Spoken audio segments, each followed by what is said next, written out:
ఇది 100% ముమ్మాటికి నిజం. ఏంది అంటే ఏందంటే, ఏ రోజైతే సుప్రీంకోర్టు ఐపీసీ 497ని తీసేసిందో, ఆ రోజు నుంచి మెల్లమెల్లగా అక్రమ సంబంధాలు పెట్టుకుంటే ఓకే పోలీస్ స్టేషన్లో క్రిమినల్ కేసు పెట్టనీకి లేదు అనేది జనాలకి ఎంత విస్తృతంగా వెళ్ళిపోయిందో అంతే విస్తృతంగా కేసులు అనేటివి పెరిగిపోయినాయి.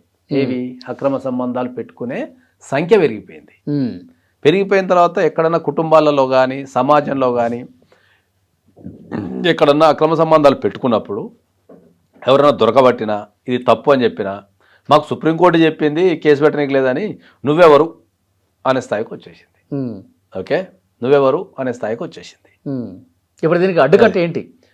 దీనికి అడ్డుకట్ట ఏంటంటే ఖచ్చితంగా దేశంలో ఉన్న ప్రతి పౌరుడు మళ్ళీ ఒక కొత్త చట్టం తేవాలి అనేది అయితే పోరాడాలి దీనిపైన.